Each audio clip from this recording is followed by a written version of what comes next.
কৃষ্ণ আজকে শুনুন কামিকা একাদশীর কথা।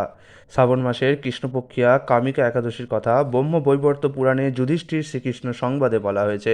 যুধিষ্ঠির মহারাজ শ্রীকৃষ্ণকে বললেন, হে গোবিন্দ, হে বাসুদেব, শ্রাবণ মাসের কৃষ্ণপক্ষের একাদশীর নাম এবং মাহাত্ম্য সবিস্তারে আমার কাছে বর্ণনা করুন। আমি তা শুনতে অত্যন্ত কৌতূহলী।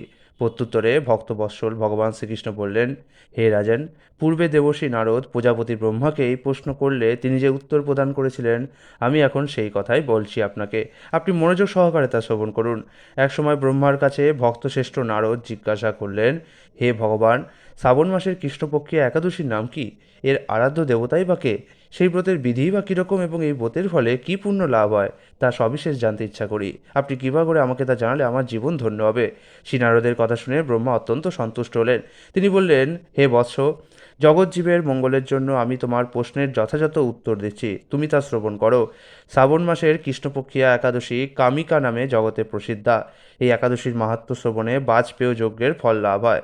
ভগবান শ্রীহরির পূজা অর্চনা অপরিমিত পূর্ণ ফল প্রদান করে। গঙ্গা, গোদাবরী, কাশী, নৈমিষারণ্য, পুষ্কর ইত্যাদি তীর্থ দর্শনের সমস্ত ফল একমাত্র কৃষ্ণ পূজার মাধ্যমে কোটিগুণ লাভ করা যায়।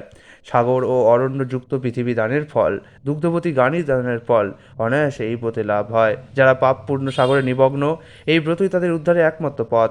এরকম পবিত্র পাপনাশক শ্রেষ্ঠ ব্রত জগতে আর নেই। শ্রীহরি স্বয়ং এই মাহাত্ম্য কীর্তন করেছেন। রাত্রি জাগরণ করে যারা এই ব্রত পালন করেন তারা কখনো দুঃখ দুর্দশাগ্রস্ত হন না। এই ব্রত পালনকারী কখনো নিম্নজনী প্রাপ্ত হন না। কেশবপ্রিয়া তুলসীপত্রে যিনি শ্রীহরির পূজা করেন, পদ্মপাতায় জলের মতো তিনি পাপে নির্লিপ্ত থাকেন। তুলসীপত্র দিয়ে বিষ্ণু পূজায় ভগবান যেমন সন্তুষ্ট হন, মণিমুক্তাদি মূল্যবান রত্ন মাধ্যমেও তেমন প্রীত হন না। যিনি কেশবকে তুলসী মঞ্জুরি দিয়ে পূজা করেন, তার জন্মার্জিত সমস্ত পাপ ক্ষয় হয়ে যায়। এ প্রসঙ্গে ব্রহ্মা বললেন, হে নারদ, যিনি তুলসীকে প্রত্যহ দর্শন করেন তার সকল পাপ রাশি বিদূরিত হয়ে যায়। যিনি তাকে স্পর্শ করেন তার পাপ মলিন দেহ পবিত্র হয়।